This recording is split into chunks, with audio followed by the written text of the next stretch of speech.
At ngayong umagang to po, ang atin pong 2026 na taon ay isang bagong taon, ilang araw pa lang. Nakailang New Year na po ba kayo? Nakailan na kayong New Year? Na, hindi nyo alam? Ako po, naka 66 na, mukhang highest point. Hindi ako ang highest pointer dito. May mas marami pa. Okay. Ang FCF po ay naka 44 na. At nakakatuwa pong isipin, kahit 44 years old na, ang theme natin ay Go for More. Go for more. Noong pong Pasko ay nag-reunion kaming konti ng Christmas dinner. Tapos ano ba yung wish nyo for next year, for the new year? Pasko po kasi, New Year. Sabi ng mga pamangkin ko na wala pang 40 anyos, I want to slow down, I want to rest ng konti dahil sobrang busy. Medyo relax. Tapos pagdating sa aming mga 66 at 65 years old, anong wish niya for next year? Go for more. Parang baligtad, ano? Parang yung mga less than 40 years old yata dapat ang go for more at kami yata ang go for rest. Huwag lang rest in peace. Yan. Pero tayo po, magpursige palalo bilang church, magpursige sa ating Lordship of Christ sa ating mga buhay. Lordship pa more, leadership pa more, a legacy for Christ pa more. Yan dapat ang, at specifically, humingi rin po kayo sa Panginoon kung ano yung inyong go for more for 2026. Ako po, go for more ko, kung bakit ginawa ko to sa sarili ko, ako ay nag-schedule na every other week preaching at every other week na teaching. Yeah. So I'm trusting God na masustain niya ako niya buong taon. Okay, ano pa pwede natin? We want to strengthen church leadership kasi siguro naman mapagkakatiwala na tayo ni Lord sa 130 na attendance, physical attendance dito, and good morning pala sa mga online at mga nasa online. Kailangan natin ng strengthened leadership so we can take care of more for 2026. Yan ang go for more din natin. More souls to win, more disciples to make, a deeper, intimate walk with God. Hindi naman natin nape-perfect yan. Kaya objective po natin ang go for more yan. Meron ba kayong nadalang kaluluwa nitong Pasko? Ay, magandang regalo sa Panginoon. Kaluluwa, na sharean, ganon. Meron ba? Sana meron po.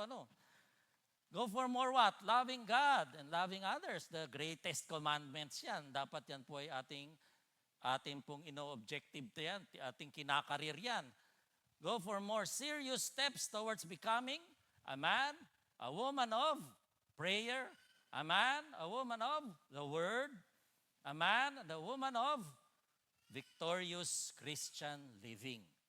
Di ba yan? Nung Friday po ay inaral namin yung walk with God. Naku po. Meron akong holy inggit kay Kuya Enoch. Kilala niyo ba si Enoch? Kung hindi niyo kilala, basahin niyo sa Bible. 2 tao lang po ang dinescribe sa Bible who walked with God.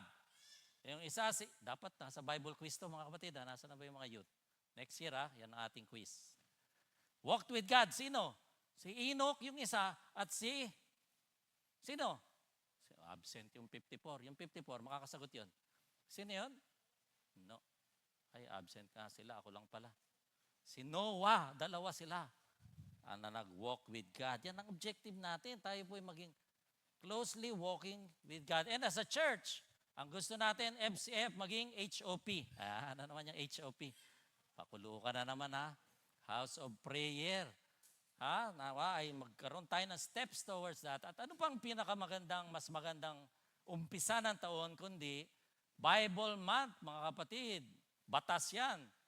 Na ginawa ni Kuya Manny, hindi ikaw, si Pacquiao. Merong batas na January daw ay Bible Month.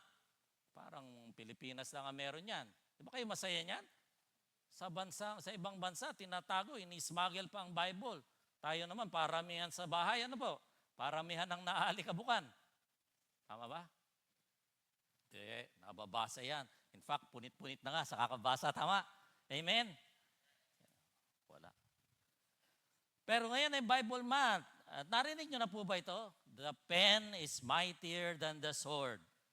The pen is mightier than swords. Sino po ang author niyan? Ay yun daw pong mama. Noong pang 1839, sinulat daw yan, may stage play na ginawa. Ang title, The Conspiracy, dyan daw po yan unang ginamit. The pen is mightier than the sword. At sa marami po nating pag-aaral noon, tinawag natin ang Biblia, yun ang ating sword. Yun ang ating offensive weapon sa armor of God.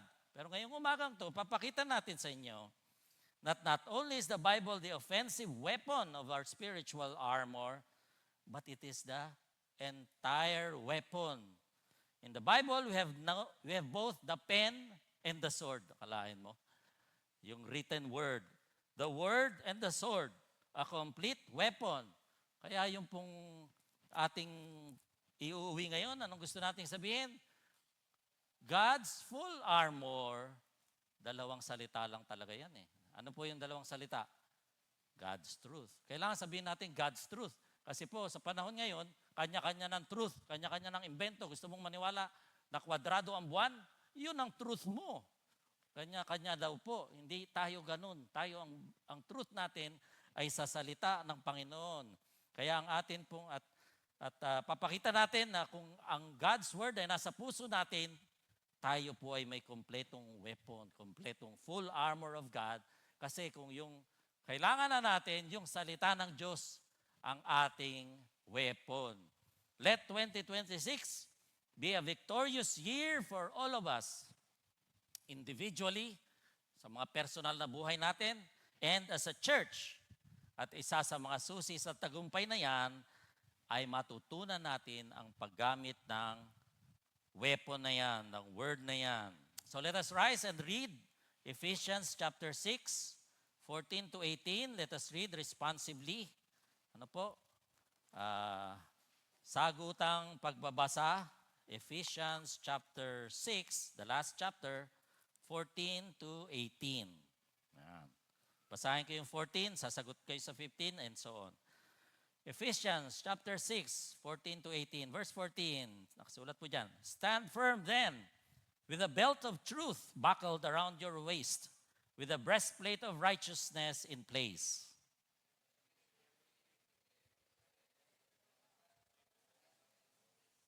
In addition to all this, take up the shield of faith, with which you can extinguish all the flaming arrows of the evil one.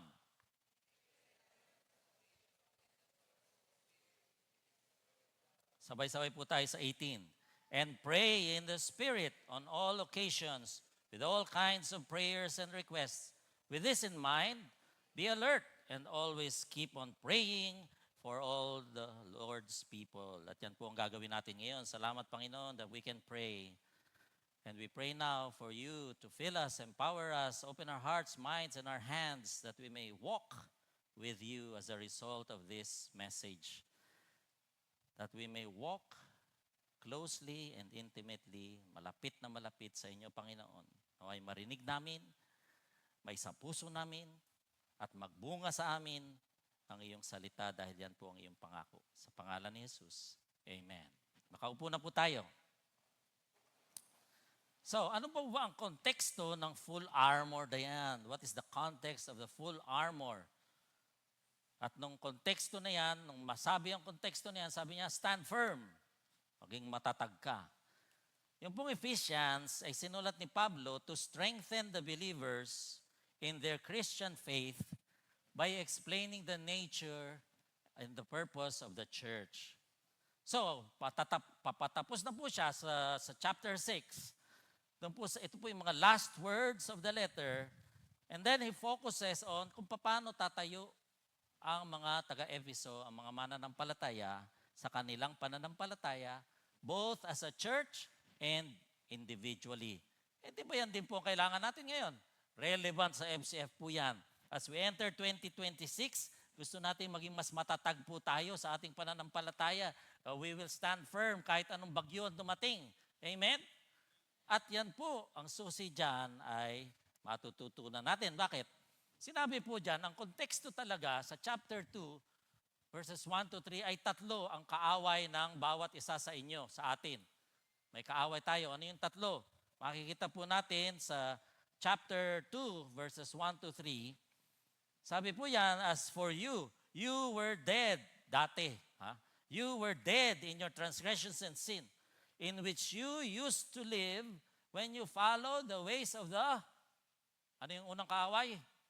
world, ang kamunduhan. Kaaway daw po ng Diyos ang kamunduhan.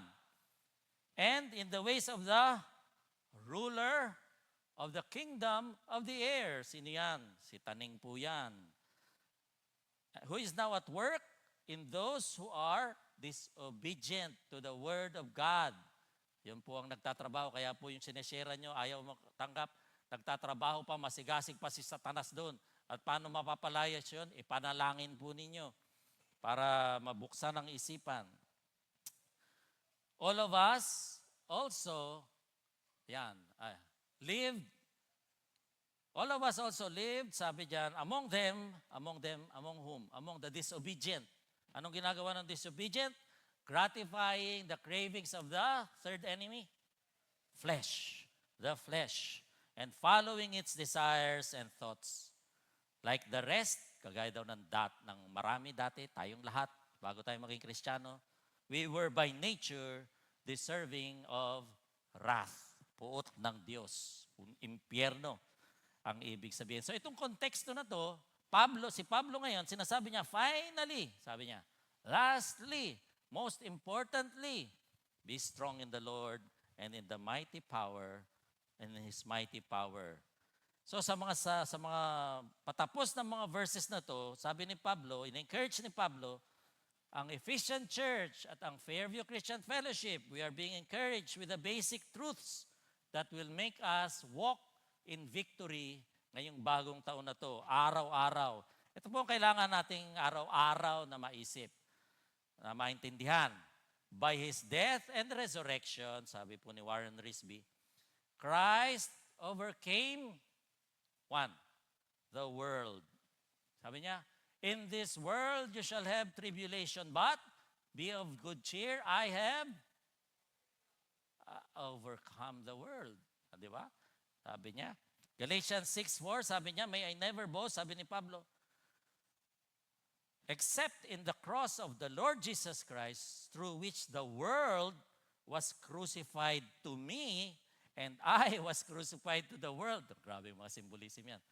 Tayo daw po, ay ipinako na sa krus kasama ng mundo, at yung mundo ipinako na rin sa krus kasama natin. Ibig sabihin, patay na dapat tayo sa mundo. Pangalawa, the flesh. Paano naman yan in-overcome ni Kristo? Romans 6:1-6, ano nyo na lang po yan, assignment. Sabi niya, we have died to sin. Paano tayo magkakasala pa? Patay ka na eh. Yung mga nakabaon, wala nang, di na nagkakasala yung mga kapatid. So dapat ituring mo yung sarili mong patay na, sabi niya. Tingnan nyo yung katabi nyo. Buhay pa yan. Buhay pa ba? O tulog lang? Yan. Galatians 2:20, I've been crucified, it is no longer I who live, but who? Christ lives in me, sabi niya. So, yung flesh daw ni Pablo ay nakapako na sa krus kasama ni Kristo. Pangatlo, the devil. Ano naman yung ginawa sa devil? Sabi po sa 1 John, ano yun? Sabi niya, greater is He that is in me. Kung ikaw ay Kristiyano, sino yung nasa iyo? Naku po, bukod sa sarili mo. Kung tumanggap ka kay Kristo, sino nasa iyo? Si Kristo, ang banal na Espiritu, nasa atin. Sabi sa 1 John 4, greater is He who is in me than he who is in the world. Sino yung nasa world? Si Taning at ang masasamang espiritu. So okay, matatakot kay Taning at masasamang espiritu because greater is He that is in me than he that is in the world. So sabi po dyan, Ephesians 1:19, sabi, yung pong, ito po, parati naririnig, isulat nyo po ha, Ephesians 1:19-23. Kasi minsan nababanggit dito, na yung kapangyarihan daw ng Kristo, yung kapangyarihan daw ng Diyos, na nagbangon kay Kristo mula sa kamatayan, the power that raised Jesus from the dead, not only raised Jesus from the dead, but seated Him at the right hand of the Father. Yung kapangyarihan na yun daw po is the same power na nasa atin. Saan matatagpuan yan? Ephesians chapter 1, verse 19. That power is the same as the mighty strength He exerted when He raised Christ from the dead and seated Him. At yung power na yan, di hamak namang mas makapangyarihan kaysa kataning. So, ibig po niya sabihin, Ang mga Kristiyano po ay hindi po tayo nakikipagtunggali, nakikipag-away kay Satanas sa mundo at sa mga kalamanan natin. Hindi tayo nakikipag-away para manalo. Naintindihan nyo ba? Ulitin ko. Tayo pong mga Kristiyano, hindi po tayo nakikipag-boxing, nakikipag-away kay Satanas, sa mundo, sa flesh natin, hindi natin para manalo tayo, hindi. Bakit po? Sabi ito sa taas, Christ has overcome the world, the flesh, the devil. So, anong ginagawa natin? Bakit tayo nakikipagtunggali pa? We should be fighting from the perspective of victory. Panalo na. Ha? Ibig sabihin, panalo na. So, para tayong boksingero, di ba? Tapos na ang boxing, sabi nila. Tayo po yung boksingero, tapos na yung boxing, panalo na tayo, pero kailangan pa, buhay pa kasi tayo mga kapatid. Kung buhay pa kayo, kailangan nyo pang makipag-boxing sa mundo, kay Satanas, at sa mga sarili nating old nature natin, ng flesh natin. Araw-araw po yan, minuto po yan, nakikipagsuntukan tayo dyan. At nakikipagsuntukan tayo, alam natin hindi tayo mana-knock out. Panalo na eh. Sino na-knock out? Si world, si flesh, at si devil ay talo na. Pero tandaan natin, hindi ito sa sarili nating lakas. Ito po ay ginagawa lang natin sa pamamagitan ng kapangyarihan ng banal na Espiritu. Ang kapangyarihan, the same mighty power that raised Jesus from the dead and seated Him at the right hand of the Father. Yun po yung kapangyarihan na nasa inyo. Kaya hindi tayo dapat talunan. Tayo po ay we fight from a perspective of victory. Ayaw ni Pablo na tayo ay maging talunan. Sabi niya, huwag kayong patalo sa talunan na. Yung kaaway natin, talunan na yon. Loser. Sabi niyo nga, loser. Loser. Loser. Uli. Loser. Sila po yun. Siya yung loser. Wag po magpatalo sa talunan. Sino yun? Yung kamunduhan, yung sariling laman, yung si Satanas. Yan po yung mga losers. Amen? Sapagkat hindi ikaw ang talunan, sino ka ba? Ikaw ang panalunan. You are the victor. Tayo po ang nanalo na. We are victors in Jesus, in Christ. Kasi nasa atin po ang si Kristo who overcame the world, the flesh, and the devil. Di pa napakagandang isipin po niyan pagsimula ng bagong taon? Di pa natin alam kung anong mangyayari sa bagong taon. Alam niyo na ba? Sigurado ba kayong hindi magkaka-pandemic? Aber, sigurado ba kayong may trabaho pa kayo? Bukas, next week, walang sigurado. But, anong sigurado tayo? Panalo na tayo. Panalo na tayo. Huwag na kayong makipagpustahan kasi talo yung pupustahan laban sa inyo. We are victors in Christ. Ito tayo. We are victors. Kasi sabi po niya doon sa mga preceding, kaya sabi niya doon sa mga preceding verses of verse 10, sabi niya, finally be strong in the Lord and in His mighty power. Ang cute naman yan. Ba't naging cute yan? Put on the full armor of God so that you can take your stand, sabi. So that you can take your stand against flesh. Asan ka na? Parang nauna mo. Ayan. Against the devil's schemes. For our struggle is not against flesh and blood. Kuya, tinitipid mo yung ating PowerPoint. Di ba? Next. But against, sino daw po ang kalaban natin? Rulers, against authorities, against powers of this dark world, against spiritual forces of evil in the heavenly realms. Sino yun? Si Satanas, ang kanyang mga kampon. Yun po yun.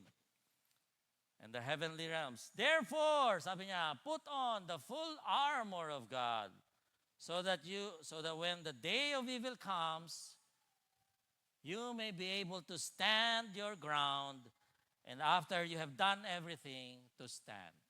Pansinin po natin, ang daming beses na pinaulit, full armor, pangalawang beses yan. Stand your ground, stand your ground. Sa Bible, pag pinaulit-ulit, ibig sabihin, importante. Ibig sabihin, sigurado. May full armor of God po tayo. Patapos na po ang letter na ito, and after this section, goodbye greetings na si Pablo. Kaya napakahalaga matutunan ng mga taga-Efeso at nating lahat sa FCF itong mga bagay na to. Kaya nga po ang ating take-home idea, God's full armor consists of two words lang. God's truth. Bakit po natin nasabi na ang full armor na ito ay maituturing natin at maisasabuod natin sa pamamagitan ng dalawang salita lamang. So, tingnan po natin yung content. Content of the truth. Sabi po ng isang author, truth is the integrating force in the life of the victorious Christian. Napakahalaga po ng truth. Napakahalaga po ng katotohanan. Ito po ang, hindi ko alam Tagalog ng integrating. Integrating force. Kapag nag-compromise kayo sa truth, mga kapatid, you are opening a door na maliit that will widen para papasukin ang father of all lies. Sino yun? Kaya huwag po kayong susubok man lang magsinungaling. Sabi po dito, ang content ng truth na ito, the content of the full armor is truth. Nag-umpisa po siya sa cute na naman. Ano ba nangyari dyan? Siguro po wala yung font ko sa laptop, wala sa laptop niya, no? Magkaiba yung font natin. Nag-umpisa po siya sa belt of truth. Nakakatuwa po nag-umpisa sa belt of truth. Kahapon po ay nasa pulis kami. Matagal ko na tinitingnan yung mga belt ng mga pulis. Ha? Bakit? Nainggit po ako kasi may Magnum 44. Tapos may extra magazine dito. Ha? Kaya bala, kung revolver. Meron pong posas dito, may posas. May may flashlight, may kung ano-ano ba. May batuta. Ha? May batuta pa ba ngayon? Oh. Basta ang dami nakasabit, ano po? At higit sa lahat, importante, nakasabit na pantalon, mga kapatid, kung wala yung pantalon. Kung walang sinturon. Ay, napakahalaga pala ng belt. Nung panahon na yon, pati pa yung breastplate, nakakabit sa belt para hindi magalaw-galaw. Kaya inuna niya yung belt of truth. Yung belt of truth na yan ay napakahalaga. Start with the truth, end with the truth, kaya napaka-big deal po para sa atin ang truth. Ano pa? Breastplate of righteousness, to protect your heart, to protect your soul.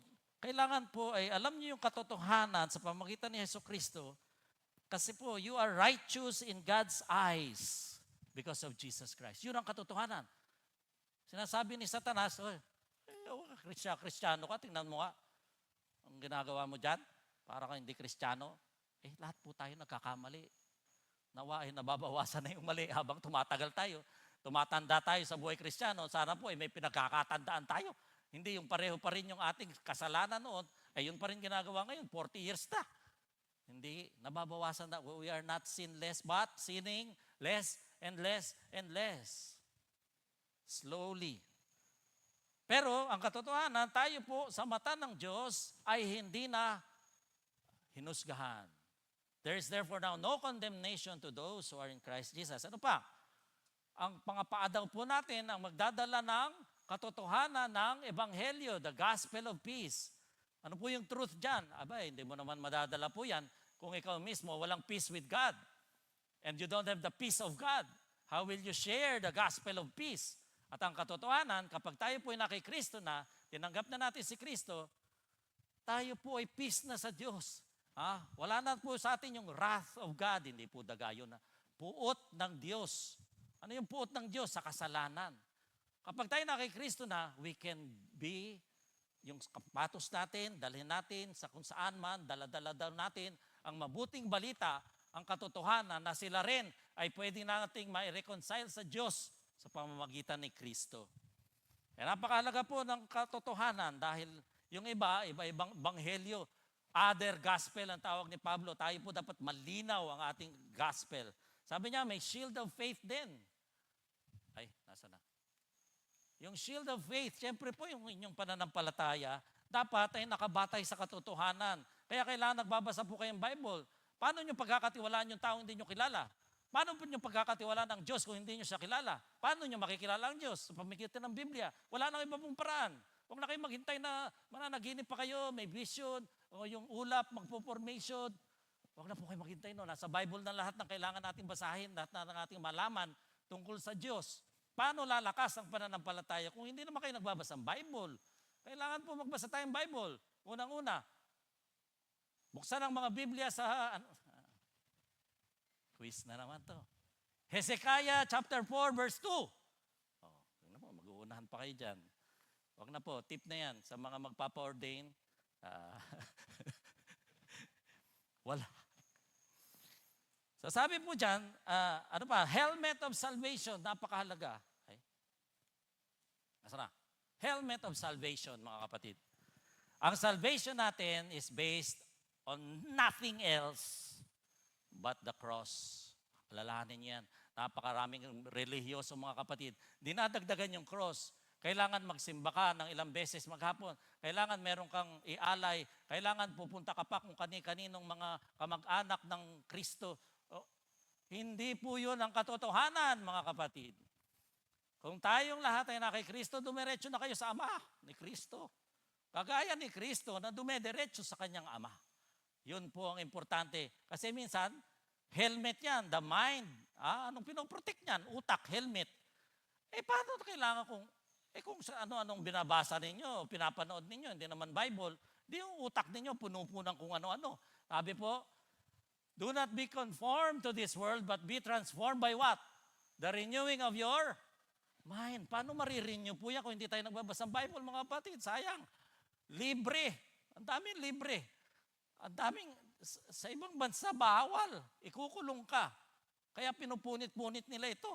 At sinisilid sa mga maleta para lang makasmagel. Tayo naman, libre lahat. Mga kapatid, sayang. Search the truth so that yung helmet po ninyo ay hindi mabasag.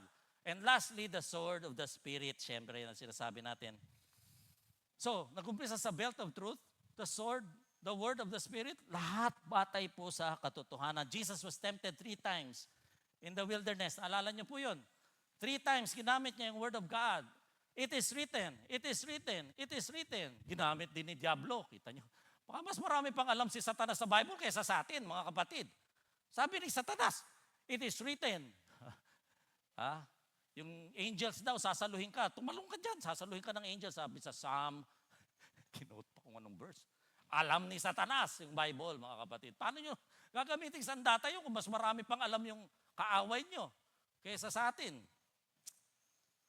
Ano po ba yung sword? Tingnan nyo yung sword, ano? Yung sword, word. Madaling tandaan. Tanggalin mo yung S, word of God. Yung physical sword, ihambing natin sa spiritual sword. Yung isa, pag ginamit mo, butas ang iyong katawan para magdugo ka, mamatay ka. Yung isa, it pierces your heart. It's a living and active and sharper than any able to pierce through the soul and spirit. Yan po ang pakay ng ating spiritual sword. Ang sword lang, habang ginagamit mo, pumupurol, di ba? Itong sword natin, habang ginagamit natin, nagiging sharper. For the word of God is alive and active, sharper than any double-edged sword. It penetrates even to the dividing soul and spirit, joints and marrow. It judges the thoughts and intentions and attitudes of the heart. Habang ginagamit niyo po yung salita ng Diyos, lalo kayo nagiging sensitive sa salita ng Diyos, mga kapatid.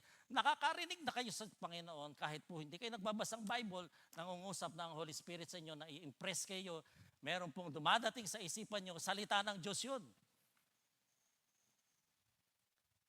Ang bawat sandata, kung malakas kang maggamit ng espada, dun lang yung power niya. But the Word of God has its own power. Sabi nga sa Hebrews, is living and active and powerful. Siyempre, yung mga espada dyan, gawa ng tao, but the sword of the Spirit is made by the Spirit, is empowered by the Spirit, and wielded by the Spirit. Marami naman nagbabasa ng Bible, hindi naman na-improve, hindi naman na-impress, hindi naman nagbabago. Bakit? Hindi pa gumagalaw ang Holy Spirit sa buhay nila. Kaya kailangan manalangin. Wounds, ang physical sword, wounds to hurt and kill, but the Word of God, wounds to heal and to give life. Wow. Yan po ang gusto ng salita ng Diyos. Except, may exception niyang huli. Except when you use it against Satan. It is sword nga Sword. awayin nyo si Satanas. Oh. Pag ginamit nyo kay Satanas, ang objective natin, ay hindi naman natin mapapatay si Satanas, di matanggal lang yung kanyang hinahadlangan na gawain ng Diyos, ng Holy Spirit, so that we can bind Him and cripple Him and bind Him from hindering the work of God. Go for more time mga kapatid sa Bible. Lahat tayo po ay hinahamon na araw-araw para dyan. So kung titingnan po natin, parang ganito, ang belt of truth ay righteousness, lahat po yan ay nakabatay po sa pananampalataya at lahat po yan nakabatay sa katotohanan. Lahat po ng sandata na ito. Kaya nga sinasabi, lahat po ay kailangan natin, kaya basahin natin ang Bible kasi hindi po lalago yung hindi magiging matibay yung ating breastplate, yung ating sandals, yung ating belt, yung ating shield, yung ating helmet, kung hindi tayo nagbabasa ng Bible. I-renew natin ang ating commitment to know God pa more as we go for more by reading, meditating, studying the Bible pa more. Kasi the full armor of God, actually God's truth. Ang buong kagamitang pandigma ng Diyos para sa atin ay masusuma total natin sa dalawang salita lamang. Ang katotohanan, God's truth. Katotohanan ng Diyos. Sa 6 na kagamitang pandigma na yan, meron pong isang overarching factor o pangunahing sumasaklaw na factor. Alam niyo ba yung Tagalog ng factor? Salik daw, sabi ni Google. And the overarching factor, the cardinal factor that we need for the full armor is prayer. Sabi po, pray in the Spirit on all occasions with all kinds of prayers and requests. Be alert, always keep on praying for all the Lord's people. Basta, napakarami po niyan. Always, merong all, always, all, yan. So, ito pong mahalagang overarching principle sa armor of God. Kapag ginamit natin ang sandatang yan, kailangan may prayer, mga kapatid. Sabi niya, pray in the Spirit on all occasions. Sabi po, Spirit po kasi, sabi sa Romans 8, hindi natin lang paano mag-pray. Tinuturuan tayo ng Holy Spirit. Kung hindi naman sinasabi sa Holy Spirit, turuan mo naman ako. Fill me so that I can pray according to your will. Pag hindi po Holy Spirit ang nagpe-pray through you, hindi po kalooban ng Holy Spirit, hindi po yun maririnig. Kailangan po ay Spirit-led ang ating prayer. Do not pray in the flesh. Do not pray according to the desires of the world. Because the world is the enemy of God. Just as Satan is the enemy of God. Spirit lang ang ating pananalangin. Pray on all occasions. Sabihin, always. Sakay ka sa jeep, tricycle, nagpe-pray ka. Ibig sabihin ba, nagda-drive ka, mag-pray ka, okay, bang! Huwag na kayo pipikit. Hindi naman ibig sabihin. Hindi kailangan pumikit habang nagpe-pray. Ano po? Attitude po yan. Kayo parating connected sa Diyos, ang ibig sabihin. Kailangan, sa isip mo, alam mo na kasama mo ang Diyos. Naintindihan niyo po po yun? Sana po lahat tayo magkaroon na ng ganong karanasan na parati tayong connected sa Panginoon saan man tayo makarating. Pray with all kinds of prayers. Ano yun? Praise and worship, confession, thanksgiving, yung mga healing, alam niyo yung healing kayo ng healing? Yun, healing yun, request yun, prayer request. At pati yung spiritual warfare na ating pong sinasabi, submit to God, resist the devil, and he will flee from you. Prayer po yun. Gamitin niyo yung laban kay taning. Yan po yung paggamit ng prayer, kaya importante po yan. Pray with eyes open, with alertness, sabi diyan. Bakit? The devil is roaring, lion. The devil is prowling around like a roaring lion. Kapag may leon dyan, tingnan ko kung sarap ng upo nyo dyan.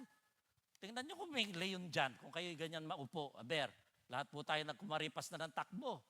Si Satanas, roaring lion daw po. Maganda lang po sa atin dahil tayo mga Kristiyano, hindi tayo takot kay Satanas. Dahil siya ay isang loser. Talunan. magpasakop tayo sa banal na spirito upang may sagawa. Always keep on praying pa. Naalala niyo yung pray audaciously, shamelessly, persistently, pertinaciously, at lahat na ng kung ano-ano. Pray, persisting in prayer, persevering in prayer. Pray for all God's people. Minsan wala na kayo magpag-pray. Ang dami kaya niyang all the Lord's people na yan. Ang dami niyan. Paano kayo mauubusan ng ipagpe-pray? Pag-pray niyo po yung nasa Nigeria, nagsisimba sila, papasok, ratatatatat, patay lahat. Yung makatakas, paglabas doon, patay lahat. Susunugin pa simbahan. Mga pastor sa China, inaaresto ngayon. Pag-pray niyo po sila. So, kasi po, yun talaga. Prayer is the very important overarching need or factor. Kaya kung i-drawing po natin to, merong overarching at yan po ay ang prayer. Napakahalaga. That's how important prayer is. When you share the gospel, pray. When Satan accuses you, pull up the shield of faith, pray. When you have doubts about yourself, yung self-image mo poor, sabihin mo, hindi ang katotohanan, ako'y anak ng Diyos. I was made in the image of God. Kahit paano sabihin niya, kahit ako'y galing lang sa ganito, wala akong pinag-aralang mataas, hindi. Ang mahalaga, ikaw ay anak ng Diyos. When you doubt if you're going to heaven, kaya kung kayo po ay siguradong tumanggap sa Panginoon, ang helmet of salvation tells you, he who has the Son has the life. He who does not have the Son of God does not have life. Kung hindi nyo makot yan, paano? Kung hindi nyo ma-memorize yan, di konting bulong lang ni taning sa inyo, iyak-iyak na kayo dyan na kayo punta ng impyerno. Hindi po tayo lost and found. Tayo ay found and forever found and going to heaven, going to paradise, mga kapatid. Parang hindi kayo masaya. Masaya ba kayo? Buhay pa ba kayo dyan? Hello? Kaya po, God's full armor really consists of two words. God's truth. The Bible. At ito pa surprise, mga kapatid. If God's full armor is summarized in two words, God's truth, then, tingnan niyo po nito yun. May nagsabi po na siya ang truth, siya ang way, siya ang life. May nagsabi po that we can have the righteousness of God in Him. May nagsabi rin po, He is Himself is our peace. May nagsabi rin na, I live by faith in the Son of God who loved me and gave Himself up for me. May nagsabi rin na, my eyes, yung Simeon, nung baby pa, I have seen the salvation of the Lord. May nagsabi pa na, the Word was made flesh and dwelt among us. Sino po yan? Jesus Christ is our full armor. Mga kapatid, bagong taon, bagong pagkakataon na mamuhay ng matagumpay sa buhay Kristiyano. That can happen only as we dwell on the Word of God, the Bible. Hindi lang dahil Bible month, mga kapatid.